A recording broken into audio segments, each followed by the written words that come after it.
3장 3절. 두 사람이 뜻이 같지 않은데 어찌 동행하겠으며. 4절. 사자가 움킨 것이 없는데 어찌 수풀에서 부르짖겠으며. 젊은 사자가 잡은 것이 없는데 어찌 굴에서 소리를 내겠느냐. 5절. 덫을 땅에 놓지 않았는데 새가 어찌 거기 치이겠으며. 잡힌 것이 없는데 덫이 어찌 땅에서 튀겠느냐. 6절. 성읍에서 나팔이 울리는데 백성이 어찌 두려워하지 아니하겠으며. 여호와의 행하심이 없는데 재앙이 어찌 성읍에 임하겠느냐. 7절. 주 여호와께서는 자기의 비밀을 그 종 선지자들에게 보이지 아니하시고는 결코 행하심이 없으시리라. 8절. 사자가 부르짖은즉 누가 두려워하지 아니하겠느냐. 주 여호와께서 말씀하신즉 누가 예언하지 아니하겠느냐. 샬롬, 평안하셨습니까? 오늘은 아모스 11강 부르짖는 사자, 교회와는 하나님이라는 제목으로 살펴보고자 합니다. 오늘 본문 3장 3절에서 8절은 하나님이 심판하시기 위해 이스라엘을 찾아오신 당위성을 9가지 질문으로 나타냅니다. 특히 3절에서 6절에 등장하는 7개의 질문은 아모스 선지자가 왜 여호와의 심판의 메시지를 선포하지 않으면 안 되는지를 드러내고 있습니다. 본문으로 들어가기 전에 전체 구절을 한번 살펴보십시다. 3절에서 5절까지는 어찌하여라는 질문이 나옵니다. 6절에 만일이라는 질문으로 바뀌고 8절에 누가라는 질문으로 점층되어 갑니다. 여기에 빠진 7절은 특별한 목적을 나타내기 위해 흐름을 잠시 중단합니다. 전체적인 구조는 심판이 반드시 있을 것을 강조하고 있습니다. 어찌하여의 5개의 질문은 한결같이 결과를 먼저 말하고 그렇게 된 원인을 말하는 형태로 되어 있습니다. 반면 만일이라는 2개의 질문에서 첫 번째 질문은 순서가 뒤바뀌어 있습니다. 원인을 먼저 말하고 결과를 뒤이어 말합니다.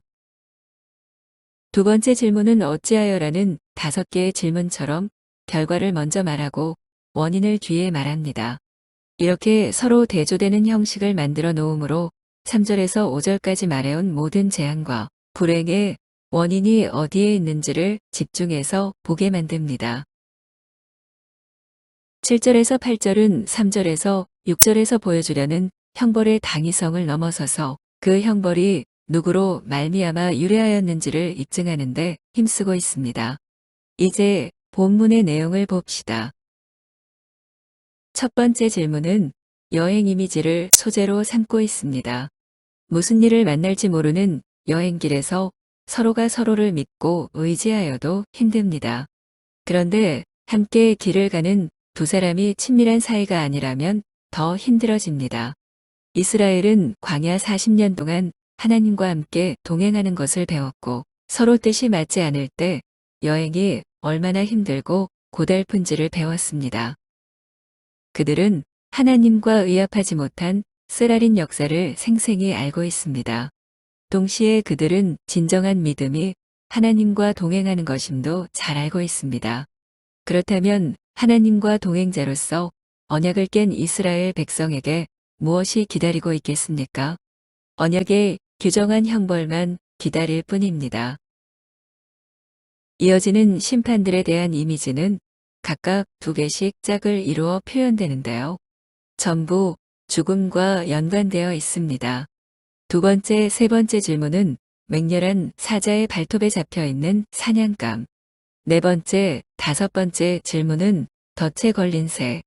여섯 번째, 일곱 번째 질문은 전쟁을 맞이하는 사람들을 내용으로 하고 있습니다. 두 번째, 세 번째 질문과 연관되어 상상해 보십시오. 사냥감을 포착한 사자가 달려들어 강력한 앞발로 먹이의 목을 강타합니다. 무력하게 죽어가는 사냥감을 앞에 두고 사자가 포효합니다. 잠시 먹이를 갈기갈기 찢어 포식한 사자가 다시금 울부짖습니다. 하나님이 이스라엘을 사자와 같은 맹수로부터 구출하는 목자가 아니라 하나님 자신이 그들에게 사자가 될 것이라는 충격적인 소식을 알리고 있습니다. 이미 이스라엘이 사자의 발톱 안에 잡혀있는 사냥감처럼 하나님의 손안에 들어왔음을 강조합니다. 먼 훗날의 이야기가 아니라 이미 그들의 코앞에 와 있는데도 이스라엘은 깨닫지 못합니다. 네 번째, 다섯 번째 질문과 관련하여 그물에 걸린 새를 상상해 보십시오. 새는 그물 곁에 놓인 먹이를 보고 하강하다 그물에 잡히고 맙니다. 빠져나가려고 발버둥치지만 더욱 그물에 얽혀 온몸이 상처투성이가 되어 죽어갑니다. 그물을 보지 못하고 먹이에만 정신 팔려 그것을 얻기 위해 자신의 목숨마저 바꾸는 어리석은 이스라엘을 보여줍니다. 아모스가 그토록 비판하고 있는 사치와 향락, 탐욕과 자만은 당시 이스라엘이 얼마나 감각적이고 물질지향적이었는지를 보여줍니다. 그들은 볼 수 있고 만질 수 있고 먹을 수 있고 즐길 수 있는 것들만이 중요했습니다. 여섯 번째, 일곱 번째 질문과 관련된 그림을 그려봅시다. 성역 위에 경계병들이 뿔 나팔을 붑니다. 적군의 침입을 알리는 것입니다. 고대 사회에서 전쟁은 참혹했습니다. 그러나 이스라엘은 선택 사상, 출애굽 신앙, 성전, 종교 행사 등 안전장치가 마련되어 있습니다. 하나님이 계시니 결코 불행이나 적군에게 패배하지 않을 것이라고 확신했습니다. 그런데 나팔 소리가 이스라엘 땅과 성읍에 크게 들리게 될 것입니다. 이 전쟁은 적국을 대항하여 하나님이 전쟁의 용사로 싸우는 전쟁이 아닙니다. 하나님이 이스라엘의 대적자가 되어 그들을 대항하여 전쟁에 임할 것입니다. 이제 누가라는 질문으로 바꾸어 아모스는 강조합니다. 이스라엘 위에 재앙과 불행이 임한다면 그것은 하나님께서 그렇게 만든 것입니다.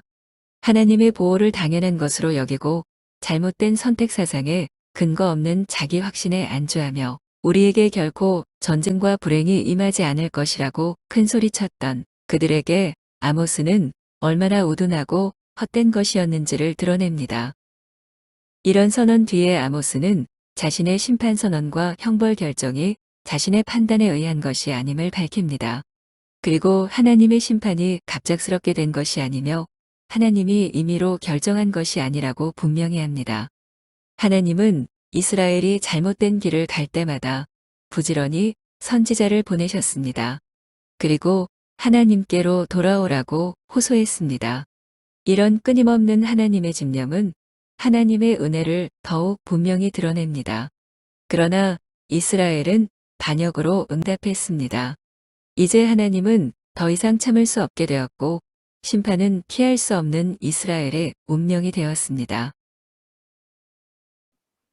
우리는 지난 시간 3장 1절에서 2절 말씀을 살펴보았고 오늘 3장 3절에서 8절 말씀을 살펴보고 있습니다.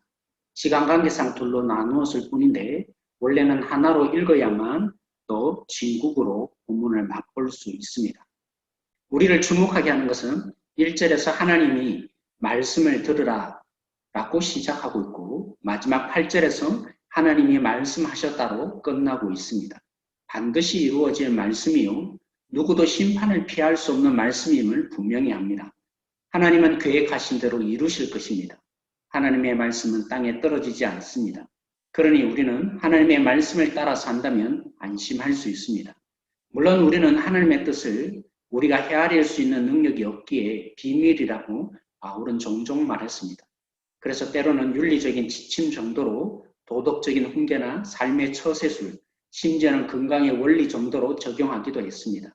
하나님의 계획과 하나님의 역사의 방법이 우리로는 헤아리지 못하지만 예수님을 통해서 완벽하게 드러내셨습니다. 심판받을 수밖에 없는 우리를 살리기 위해 아들 예수를 희생제물로 삼아 우리를 입양하시고 자녀의 특권까지 주신 하나님이십니다. 이 하나님의 구원의 비밀은 믿음으로만 우리가 취할 수 있습니다.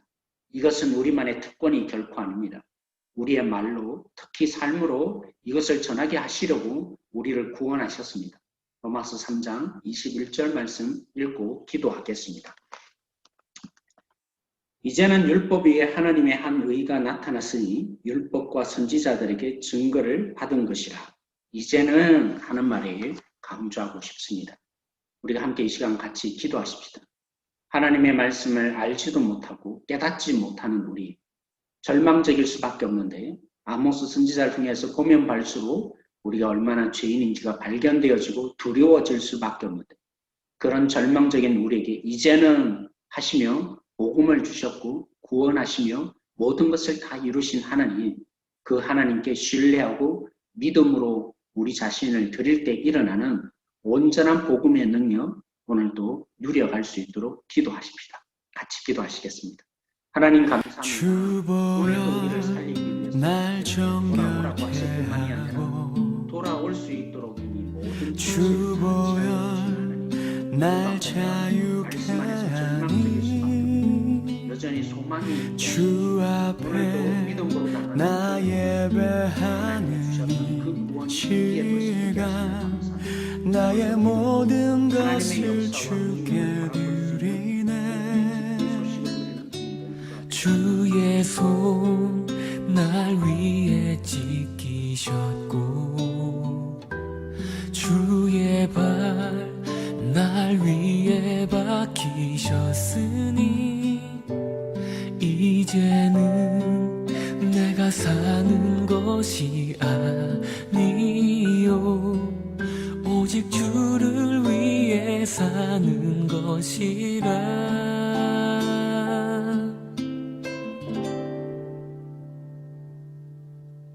주의 손에 나의 손을 포개고 또 주의 발에 나의 발을 포개어 나 주와 함께 죽고 또 주와 함께 살리라 영원토록 주 위에 살